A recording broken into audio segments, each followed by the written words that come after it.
masalah ini sungguh bencana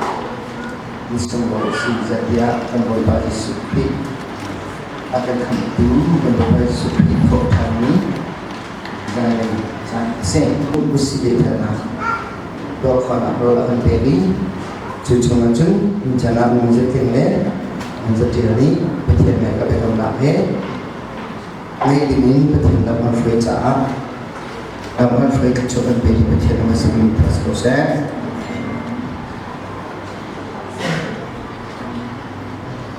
boleh singkat menjadi punya poin belak bercanai Bible cah beri sejam kokan jika boleh mulai ajar ni kalau serius om boleh berikan sana lakukan lagi dia bui jun dan cuna lagi jadi jun ati umina mengalah nak serai dia noni akan cuci lagi jun ati umi na mengalah nalai junua mau nukap nak serai cuma nukap kau ikan cuma kalai bercinta serai mau balikin, mau mulakin, cindilai. Jadi kita Bible cerita ini lagi cukup jen Bible cerita kau ini kita rambut le, wajib jadi buatin, macam mana sampai lain, jenua, bekamna, abu buatin, tercuali nakah, dan nilai jadi kita sudah berkenaan serai. Kemudian menikokan mintu silai mak mintu diwakan kita macam cuman ni solo salai edikan apein kita cuma sampai emilikan mengenai delai jadi kita mesti sampai benar silai mengubah sikit nak delai jadi kita mai mati nak delai cuma mati nak lewakan solo sampai dilihat from Jesus delai jadi kita proses kesana jangan sampai dan dia lain sudah kesana lain jangan tercapai siapa yang sudah berkata hari ini lagi jadi kita akan pergi lagi kita nak dekat dan ini lagi jadi kita akan mungkin macam nak leh jadi jangan akan mungkin lagi kita berfirman nak bertanya sih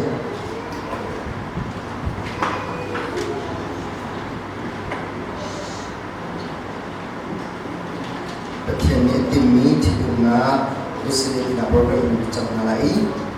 akan film dengar baru capai kemudian nalai semen selo suai benar akan terus cahin pani malu bibi ini selo nuni mawate ini se pani ada bicara atau opsi kata kita itu selo nusong ni apa cuma dua bese dan hanya akan anda yang tercocok nase nuhi amak pembuat selo, pembuat jo amak kasih. Cuma tu ciamin, balang ju amak pembuat selo, pembuat jo anu kasih. Setiap kali kita cuci proses, akan camai. Dor nak betul, nak betul cuci betul, nak betul. Ini zaman jatuh mahin, nang mani, bayar Malaysia mutani, drapit canggih. Nak bayar ni jana. Tôi có đặt món ăn bé, mình lố, chân chân nằm mani, theo theo được rồi lo, mình cũng đi lo, nằm mặc đồ nằm mặc đã chặt nạp ý chỉ cũng nạp ý, với ba cần hung cần thế không chỉ nạp ý trả, nằm mặc ni, với ba cần đồ hoàng ý cần mà cần bên lúc chiều rồi mà, lồng đấm tê lệ, cho cái cần đồ khoản nạp ý trả mà, nằm mặc cần thế thì với chân, ý cần đồ ni nằm mặc đồ nạp sức mà nạp được sức mà nạp ý trả ketika kita berjumpa tentu berbahasa Yesus Kristus bersama sama dengan Tuhan. Kedua kemudian kita juga dengan dia lagi kita bikin ini akan sampai sana mulai.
music Tialku Opa music Vincina Ahuni Kate Tema berkati ini Kapang music Tialku Muiza Limu Sehingga lebih pada percuma itu benefit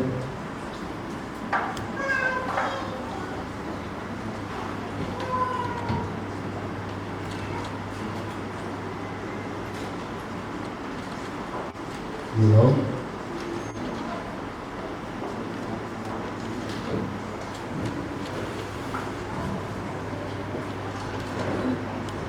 Mencana dia kencani terdoami dia kena kami sambil tinggi jika orang jumpa mai lawan silawin kan dia mepetian mai ka terdoami si dia kena kami si dia kencani si lumputin rencana dia kena help sama dia kena kantin sama dia kencing sama kan dia mepetian mai ka kan doami si dihin Jadi dia kena kami kencing dia ini pilihan takut dan jadi kena di sini lemputin rencana dia kencing dia di kanan le tujuh cungkalain kecina penesom kanan mau balai sidonga mau nulai sidonga cungkalai kecina buat penesomna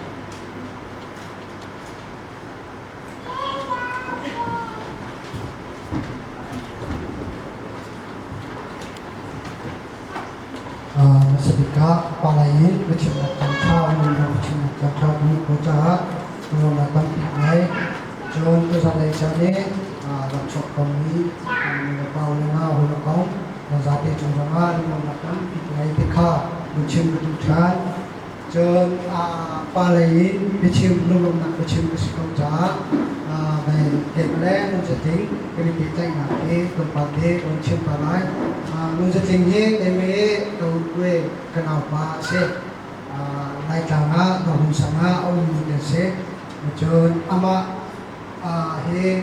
cokti pulenau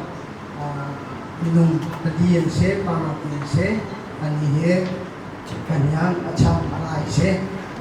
kekabilkan menjadi kaum kecil kok serok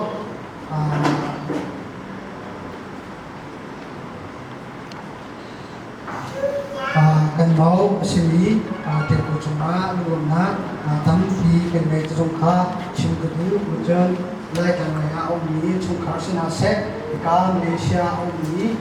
chungkar sinase ujan numpa kan sinase ujan luana tampi kan mai ka chip chakku fun hibat ke nakan don kle bazon nakan luana ke kan chakko na na tin ama pathian ni kita selalu campur nasi dia muncul fun John tu sandaya cantam kita hitung napa cantamin kan dulu saya sudah malu mengatang bikin kita muncul fun madin John ika abi berkin abi fellowship cuma mengatang bikin kita rinduan tu angan bikin apa bikin angan bikin nan cuma lu matam di kenai kha macam satu fun jom tu sana rok rak kami lepas lepas nazar di cungkan lo cucun kau man adi dia dengan ubi nak bayi dengan terpi nak bayi zongkha kini sompan na macam tidak lo zong pun kata mangti dingin kini sompa kekabial kha kecil kau tak selalu matam tu na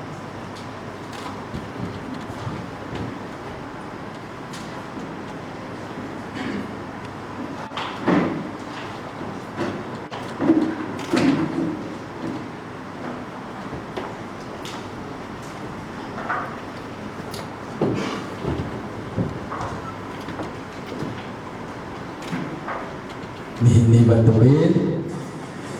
cara di sumloy yang disebut dua bersapi kakak bersiap yang tak sedang set ini pak lagi kan belum langsung ampi akan cinta kau lain tempat itu tempat lain mulainya kemasi itu nampak kaya dia ini ini kami akan berhenti mau dia kui Abu pasal si tiga orang terkata ini dia pun konghe betain dia puhi sialam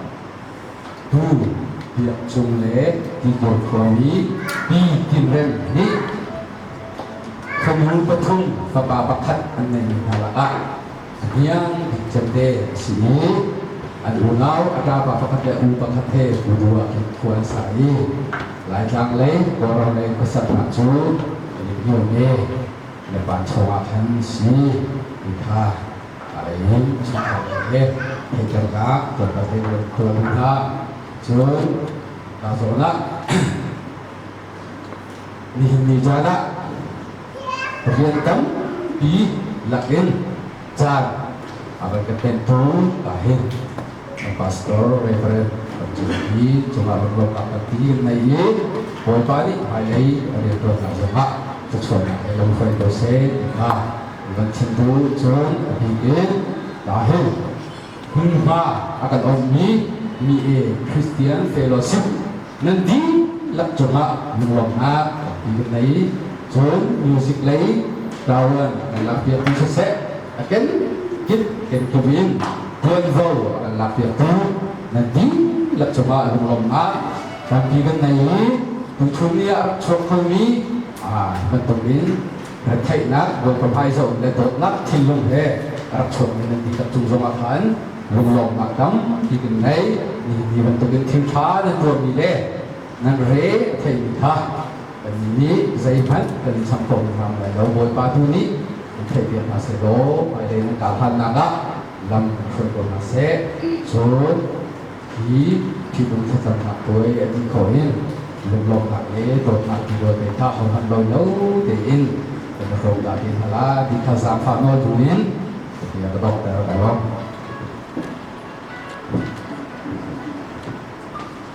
แบบเป็นชิมเพอร์สำหรับโลก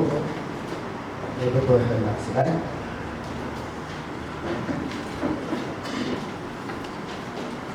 Music yang masalah, music Tling, music yang susah dibaca, ketika Tling, Tialku terbentuk lagi, pusat itu salah dia, petian Malaysia sekarang ini sudah ada yang kamu, si kamu, lo, music akan habis, music ini susah bersedia, ketika Tling, Tialku terbentuk lagi, pusat itu salah dia. Petian Malaysia sekarang ini sudah ada yang kamu, lo, aku bisa selesai.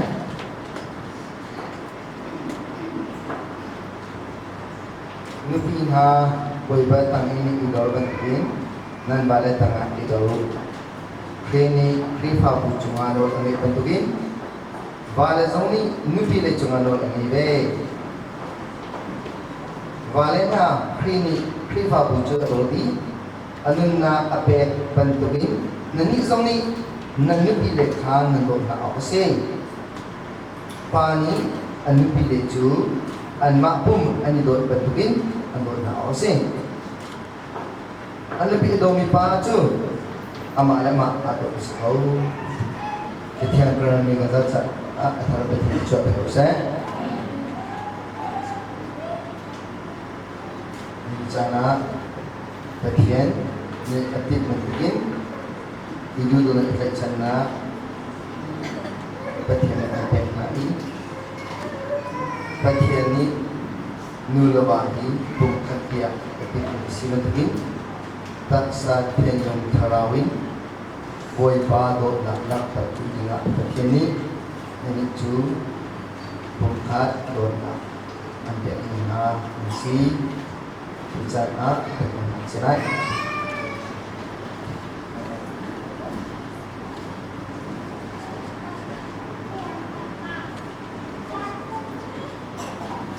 Musik ini masuk salah. Terima musik ini. Nama musik itu. Zongzal bicara. Dan dikasih. Cikan tertung. Dan zokkan juga. Cet nak sẽ chen na le chen na se ngay chuyện nặng lễ lùng lùng là mai chen na le se si pha nặng lễ si chuyện nặng là sẽ si fa na le si chen na se rốt nặng lễ đầm là sẽ zo na le dam na se dan dốc hiện tại dan zo khan na dan bột chúng ta là kan zo jong da la bất thiện thì không bằng chen kan ma ni cái mắt cũng tạo được cái gì ko ma pum ka do bun de dan bột là ý kan do la ni người già ni cha vô sinh áp giá ko chen na da an đô bị tú an do de nó vào cái sự là lại kia na ma ko jong da la dia bất thiện này lễ chen ma dùng thì mày á jong giờ là cam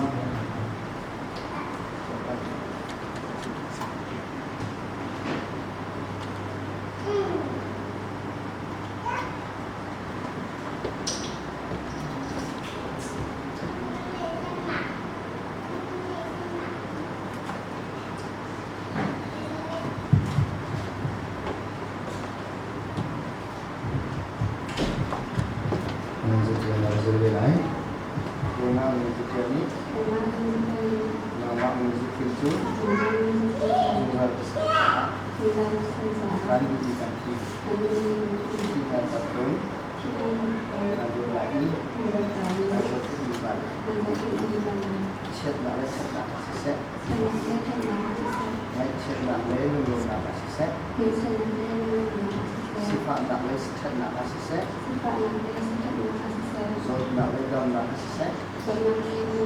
dan dốc hiện tại ý dan bột chúng ta là cái thiên vật cắm bên cái nó nói cái này là ý người già giúp học tạ an đô bị tú nên được thì cái xuống là lại kia trên ngày lễ dùng ngày á gia pháp ta mình đúngเป็นชิ้นสำคัญยิ่งเป็นเทียนในป่าเงินเป็นคำจุเงินเหตุปัจจัยเงินมีเดียจุนเป็นเทียนนี้วันเสจวบก็เลยจิตจวบเอาจากเป็นมาล้านเสจุนก็เป็นตัดจุน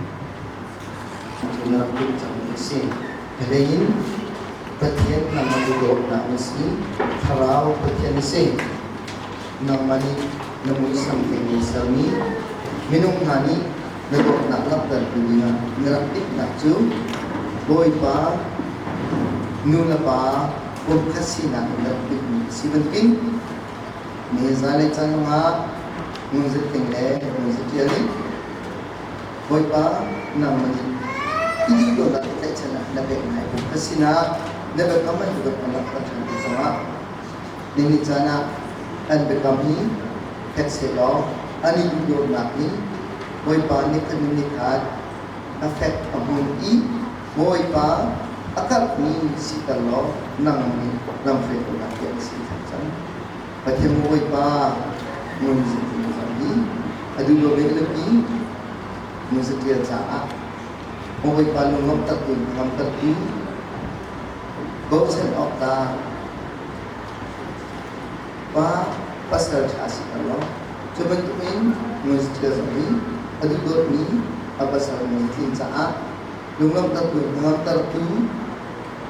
bom santu tha di zoom off kan bom santu off kan mutha sedalam bathen moi pa ngan tam nak pinalo film nak pinalo purkan si nak pinalo thasa pun nak pinalo nang ma ni nanti ni chungkhar nuam chungkhar do nalam pena cuma kalau kami si konak hari cale jadi nama tinggi do nak cuma jauh cuma otak ini nama do nak semua nak betul si konak ma kecuali penalo anu nak sam bikin anu nak selo anu nak sam bikin dia selesai pada mungkin pa hibulai cuma minggu petang kau Hillary Cholon wan kecuali boleh kecuali berelkan malo anak ini itu dona infection nak kami, moi pa kami lay,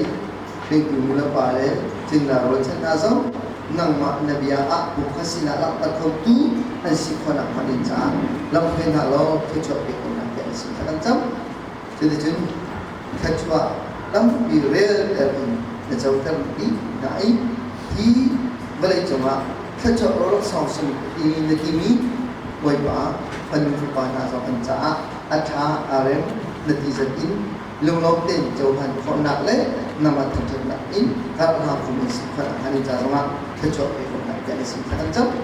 kai ka mun kai ka zo kan thang zonga zai an tua na si se menung du na lewo na in anin na kar ha silawi nama thak na ram ke na le nama na khazai si ya nabia in anin na bia kya i boy pa ka ami nama dot na a boy pa chi in nama su pa na kula la ta ku si pa hani cha ma anjuma let's talk ko se ni cha a and become victory and become I anuntal tu pathen na mani sina chu nang mani natit na chu na do na so pa na si hi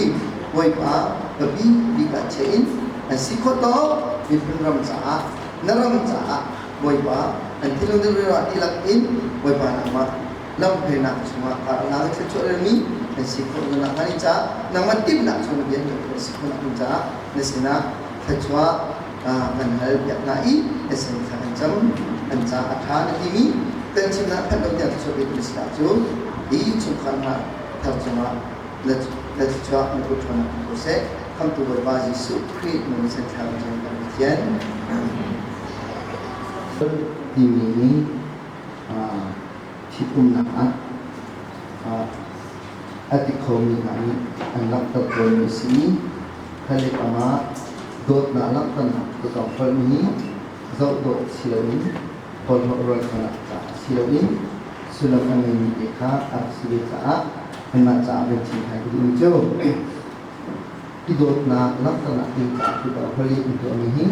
sunin to ni se e zum tu kan sa atun sulam ni chi na ke si de chen hi su jo zum tu kri ha mi na zum tu kri ha mi na zum ga ka na din hun jo wan chung suram ni asidina ala ka kus chon khe ngai loin an to mi ni hin sak ku cho de do na hi ta na khong ngai lo ti sak kus le ti ka khe ngai lo te an to mi su hi aleng lai hi chu fo kho ni se lung kan de lai sa lung kan de lai ala kho ti khoi aman kho ti ko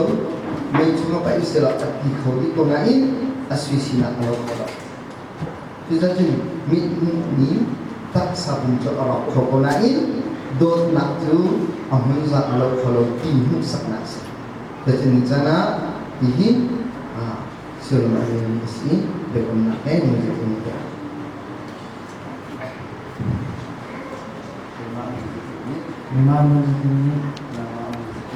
Nama masjid itu Luza Jahat Kanduri Kantin Langsung sudah bertanya Dong Lau ni Pecel Lona ni Sandok tidak pernah Tiga kali Okey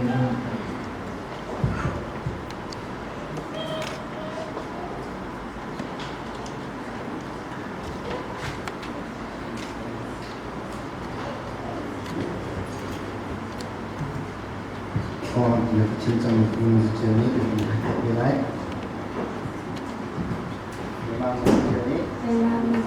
nama musik itu sudah berserta kami dikati baca surah berkatian kalau ni betul bermain kalau tidak pernah kita ingin betul kita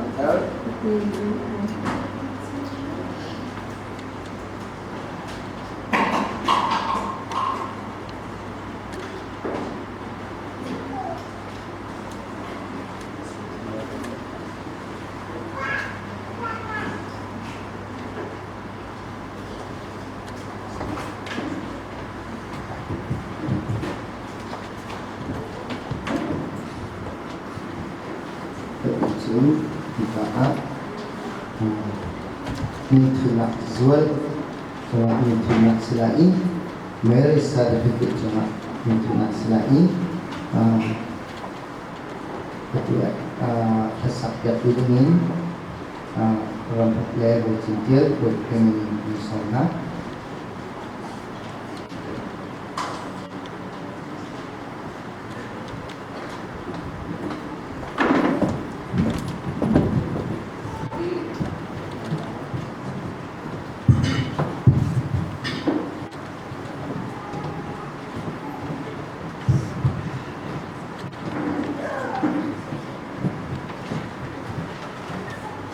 Mengajikan setemunikan berbeda.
最高光明，四大心所明。